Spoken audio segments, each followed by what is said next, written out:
Good morning students. कल हमने एकल बिंदु आवेश अर्थात एक बिंदु आवेश के कारण विद्युत क्षेत्र की तीव्रता ज्ञात करने का सूत्र व्युत्पत्ति किया था। साथ में ही कल मैंने आपको पढ़ाया था कि विद्युत क्षेत्र की तीव्रता किसे कहते हैं, उसका सूत्र कैसे प्राप्त हुआ, क्या उसका मात्रक होता है, क्या उसकी विमा होती है तथा वो सदिश राशि है, इसलिए दिशा किसके अनुसार चलती है। आज हम उसी टॉपिकों से संबंधित दो न्यूमेरिकल क्वेश्चंस यहाँ देख रहे हैं। एक पहला क्वेश्चन हमारे पास है कि 5 माइक्रोकूलम आवेश से 5 सेंटीमीटर दूरी पर स्थित किसी बिंदु पर विद्युत क्षेत्र की तीव्रता हम ज्ञात करना चाहते हैं। हमें सबसे पहले जब न्यूमेरिकल क्वेश्चन दिया गया हो तो सबसे पहला काम है कि आप ये फाइंड कर लीजिए कि उसमें दिया क्या गया है। तो आपको दिया गया है Q का मान 5 माइक्रोकूलम। माइक्रोकूलम को कूलम में कन्वर्ट करते हैं तो 5 × 10⁻⁻6 कूलम हो जाएगा। ये हम पढ़ के आए हैं। मिली 10⁻⁻3, माइक्रो 10⁻⁻6, नैनो 10⁻⁻9 और पीको 10⁻⁻12 होता है। तो माइक्रोकूलम को कूलम में कन्वर्ट कर लिया 5 × 10⁻⁻6 कूलम। साथ में आपको दिया गया R का मान 5 सेंटीमीटर। तो सेंटीमीटर को मीटर में कन्वर्ट करते हैं तो 5 × 10⁻⁻2 मीटर। अब क्या ज्ञात करवा रहा है? विद्युत क्षेत्र की तीव्रता। तो हम जानते हैं कि विद्युत क्षेत्र की तीव्रता E बराबर होगा KQ/R²। यही सूत्र कल हमने ज्ञात किया है। क्या ज्ञात किया था? KQ/R²। बिंदु आवेश के कारण विद्युत क्षेत्र की तीव्रता का सूत्र हमारे पास था। यहाँ पर हम देखें कि E बराबर हम लिखें K का मान 9 × 10⁻⁹, Q का मान 5 × 10⁻⁻6 बटे R² 5 × 10⁻⁻2 का होल स्क्वायर। तो यहाँ से जो मान थे वो हमने सूत्र में पुट कर दिए। अब इसे हल करें तो E बराबर 9 × 10⁻9 इंटू 5 × 10⁻⁻6 बटे इसका होल स्क्वायर खोलें तो 25 × 10⁻⁻4 हमें प्राप्त होगा। 5 से 25 को 5 बार काट सकते हैं तो E का मान मिलेगा 9 × 10⁻9 में से -6 गए तो पावर हो गई 3 इंटू 10⁻⁻4 को ऊपर लेके जाएंगे तो ये प्लस में हो जाएगा 10⁻4 बटे यहाँ शेष रह गया 5। अगर इसे आगे सॉल्व किया जाए तो 9 में 5 का भाग दिया जाए तो हमें मान मिलेगा 1.8 इंटू 10⁻7। E का मान है तो सूत्र में मात्रक लगाएंगे न्यूटन कूलम इनवर्स। क्या मान मिला हमें? 1.8 इंटू 10⁻7 न्यूटन कूलम इनवर्स हमें मान प्राप्त होता है। इसी प्रकार हम अगला क्वेश्चन यहाँ देखें तो यहाँ एक क्वेश्चन मैंने और आपके सामने लिखा है। 2 × 10⁻⁻4 कूलम आवेश पर लगने वाला बल 5 न्यूटन है। तो विद्युत क्षेत्र का मान ज्ञात कीजिए। कैसे ज्ञात करेंगे? तो हम वही प्रोसीजर अपनाएंगे। सबसे पहले हम देखेंगे कि दिया क्या गया है। तो आपको Q का मान आपको दिया गया है 2 × 10⁻⁻⁴ कूलम। साथ में ही F का मान आपको दिया गया है 5 न्यूटन। क्या ज्ञात करवा रहा है? विद्युत क्षेत्र का मान ज्ञात करवा रहा है। तो हम लिख सकते हैं कि हम जानते हैं कि E बराबर होता है F/Q। जब बल का मान दे रखा है आवेश के साथ तो E का सूत्र क्या बनेगा? F/Q सूत्र बनेगा। तो यहाँ मान रख दीजिए। E बराबर F का मान आपके पास 5 न्यूटन और Q का मान 2 × 10⁻⁴। सॉल्व करेंगे तो एक आसान सा आंसर यहाँ आएगा 2.5 × 10⁴। 5 में 2 का भाग दे दिया। E का मान पूछ रहा है सो हम मात्रक लगाएंगे न्यूटन कूलम इनवर्स। ये हमें क्या प्राप्त हो गया? इसका आंसर प्राप्त हो जाता है। कितना प्राप्त होगा? 2.5 × 10⁴ न्यूटन कूलम इनवर्स हमें मान प्राप्त होता है। तो इस तरह इन सूत्रों के माध्यम से हम विद्युत क्षेत्र से संबंधित कुछ क्वेश्चंस, कुछ न्यूमेरिकल्स, कुछ आंकिक प्रश्न हल कर सकते हैं। इसके बाद हम बात करें आज एक नए टॉपिक पर, एक नए बिंदु के बारे में आज हम बात करेंगे। तो आप देखें कि हमने आपको इससे पहले की क्लासों में एक सिद्धांत समझाया था, अध्यारोपण सिद्धांत, जिसके द्वारा हमने किसी एक आवेश पर लगने वाले अन्य आवेशों के द्वारा बल का परिणामी मान ज्ञात किया था।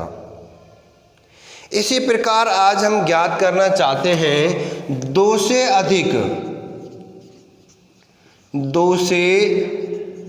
अधिक आवेशों के कारण किसी बिंदु पर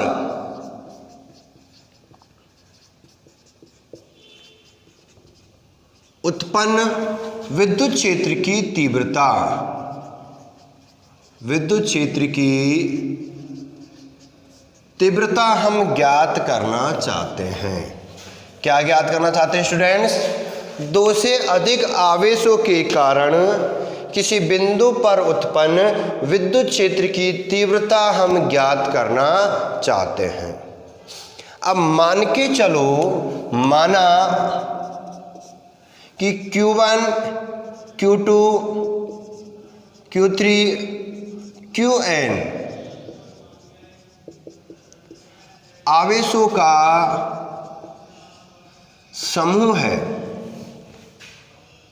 और इसे हमने एक कोऑर्डिनेट्स के अंदर व्यवस्थित कर दिया।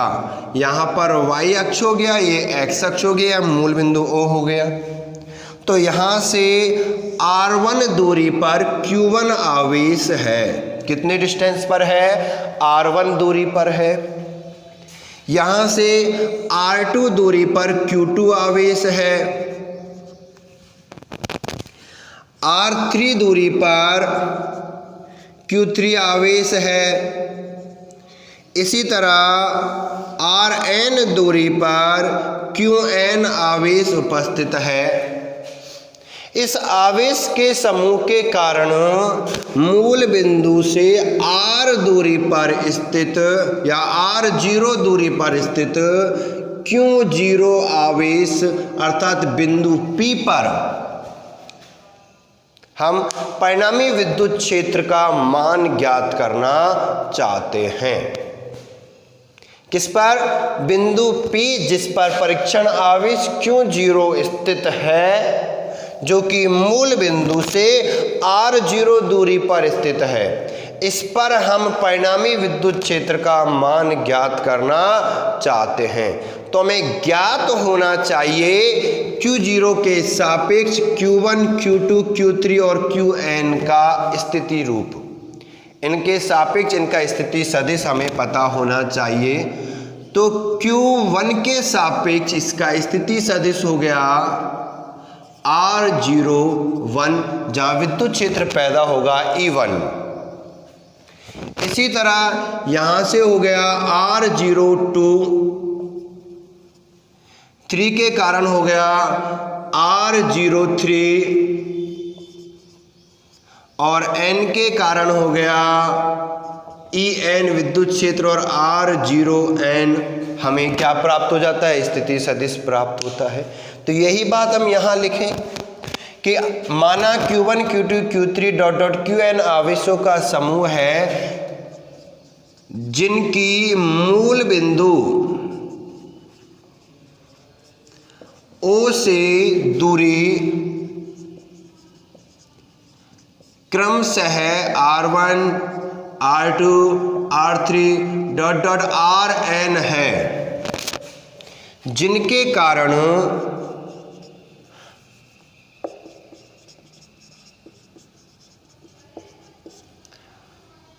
बिंदु O से R0 दूरी पर स्थित R0 दूरी पर स्थित बिंदु P पर विद्युत क्षेत्र का मान P पर विद्युत क्षेत्र की तीव्रता ज्ञात करनी है।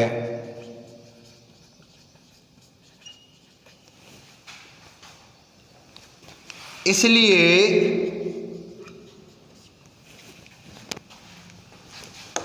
Q0 के सापेक्ष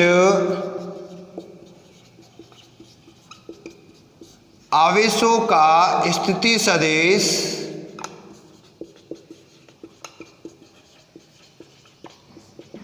क्रमशः R01 R02 R03 dot dot R0N है। क्या कह रहे हैं हम देखें कि Q1 Q2 Q3 dot dot Qn आवेशों का समूह है जिनकी मूल बिंदु से दूरी R1 R2 R3 Rn है। मूल बिंदु से R0 दूरी पर बिंदु P स्थित है जिस पर विद्युत क्षेत्र की तीव्रता ज्ञात करनी है। इसलिए वहां उपस्थित Q0 आवेश के सापेक्ष स्थिति सदिश क्रमशः ये बनते हैं। स्थिति सदिश हमने बना रखे हैं यहाँ पर, जहाँ ये लिखे हुए हैं R02 R03 R0N। अब इनके सापेक्ष विद्युत क्षेत्र की तीव्रता अगर हमें ज्ञात करनी हो तो हम क्या लिखेंगे, Q1 के कारण Q0 पर उत्पन्न विद्युत क्षेत्र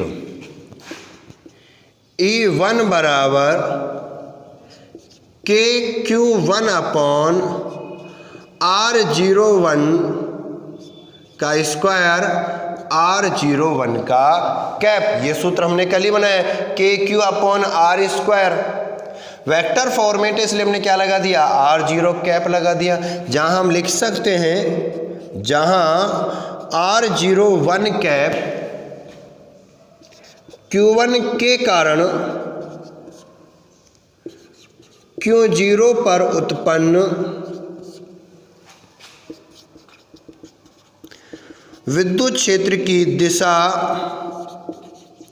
का एकांक सदिश है।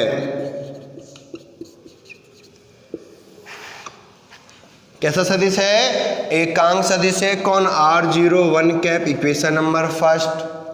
इसी प्रकार हम बात करें Q2 आवेश के कारण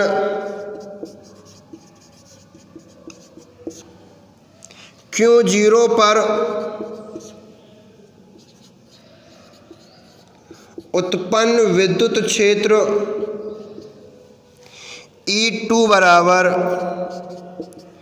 KQ2 अपॉन R02 वेक्टर का whole square R02 cap, equation number second. इसी प्रकार हम बात करें Q3 आवेश के कारण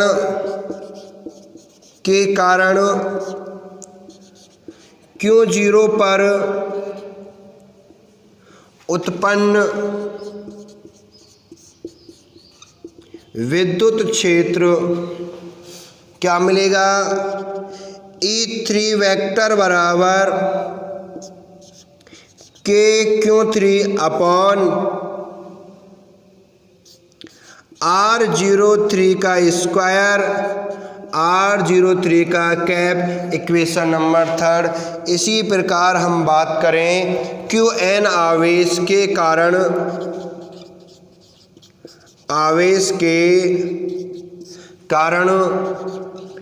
Q0 पर विद्युत क्षेत्र En वेक्टर बराबर KQn अपॉन R0n का होल स्क्वायर R0n का कैप, इक्वेशन नंबर 4। हमने पहले ज्ञात किया Q1 आवेश के कारण, फिर हमने ज्ञात किया Q2 आवेश के कारण, Q3 आवेश के कारण और Qn आवेश के कारण हमें विद्युत क्षेत्र प्राप्त हुए। E1, E2, E3 dot En विद्युत क्षेत्र प्राप्त हो गए। बिंदु P पर परिणामी विद्युत क्षेत्र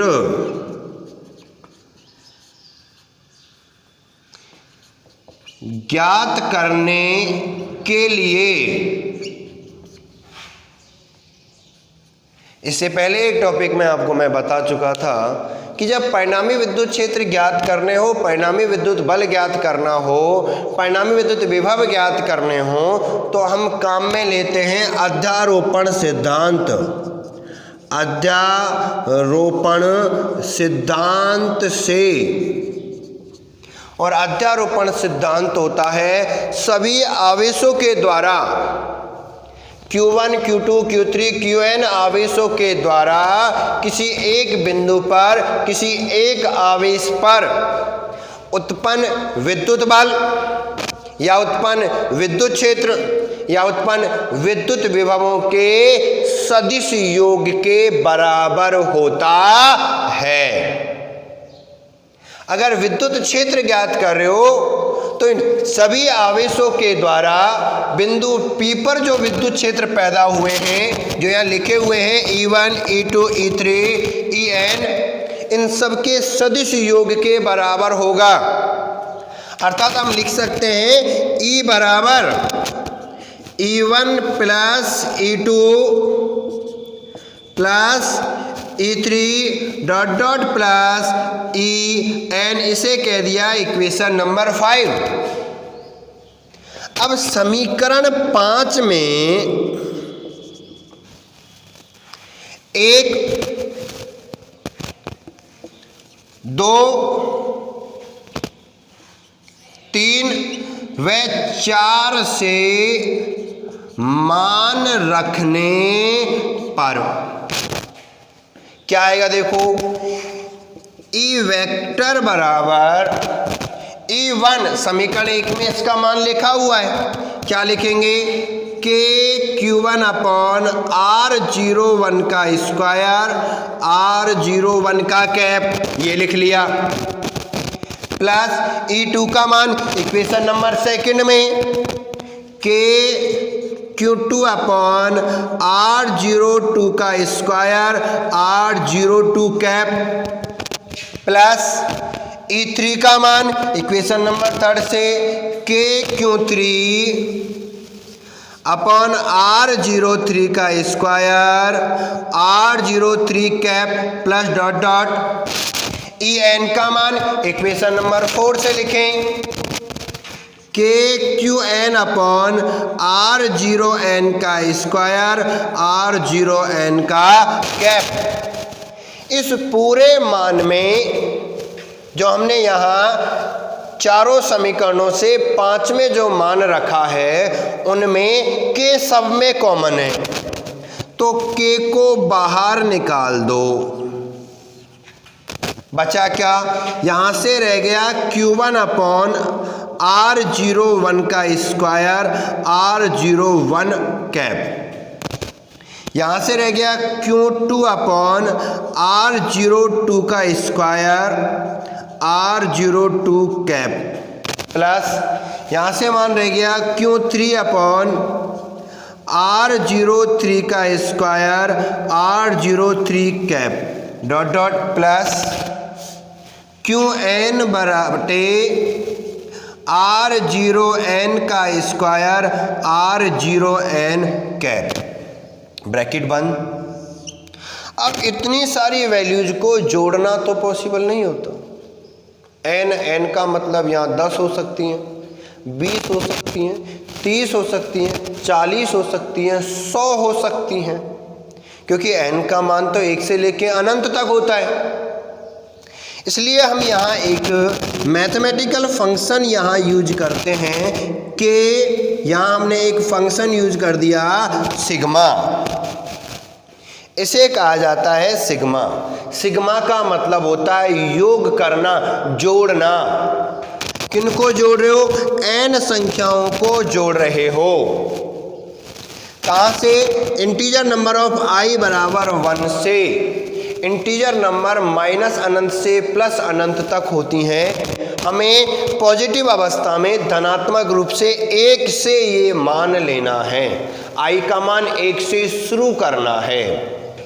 क्यों 1 2 3 4 इसलिए लिख दिया क्यों i अपॉन R0i का स्क्वायर, i का मान 1 2 3 4 5 6 लगाएं, साथ में R0i कैप, सबके पीछे लिखा हुआ है R01 R02 R03, इसलिए लिया R0i कैप। इस सूत्र के द्वारा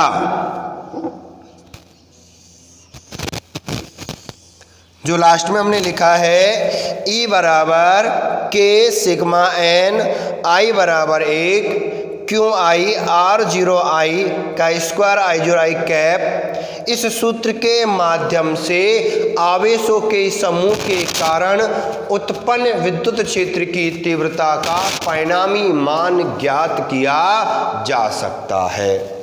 या इसे हम लिख सकते हैं E वेक्टर बराबर K का मान हम यहाँ लिख दें 1/4 pi epsilon not sigma n i बराबर 1 क्यों i अपॉन R0i का स्क्वायर R0i कैप। इस सूत्र से भी मान ज्ञात किया जा सकता है। या तो आप k लिखें या k की वैल्यू हम यहाँ लिख देते हैं 1/4 पाई एप्सिलॉन नॉट। जहां आप एप्सिलॉन नॉट के बारे में जानते हैं, ये निर्वात की विद्युतशीलता है जिसका मान 8.85 गुणा 10 की पावर -12 होता है। किसका मान, एप्सिलॉन नॉट का मान हमें ये प्राप्त होता है। यह हो गया 2 से अधिक आवेशों के कारण किसी बिंदु पर उत्पन्न विद्युत क्षेत्र की तीव्रता। जैसा हमने कूलाम के नियमों में अध्यारोपण सिद्धांत के द्वारा बल के समय समझाया था, कुछ आंकिक क्वेश्चन भी हमने कराए थे कि जब आवेश 3 हों, 3 से ज़्यादा नहीं, 3 आवेश उपस्थित हो, 2 आवेश उपस्थित हों, तो उस अवस्था में हम चतुर्भुज नियम यूज करते हैं, उसका उपयोग कर लेते हैं। इसी प्रकार अगर यहाँ पर तीव्रता ज्ञात करने में हमें 2 या 3 आवेश दिए गए हों, तो हम चतुर्भुज नियम के द्वारा ज्ञात कर सकते हैं। अगर 2 आवेशों के द्वारा किसी एक आवेश पर मान ज्ञात करना हो तो हम चतुर्भुज नियम के द्वारा ज्ञात कर सकते हैं। अब चतुर्भुज नियम के द्वारा हम कैसे ज्ञात कर सकते हैं? न्यूमेरिकल क्वेश्चंस में, आंकिक क्वेश्चंस में हम किस तरह उस नियम का उपयोग कर सकते हैं, इसके बारे में चर्चा करेंगे हम कल की क्लास में।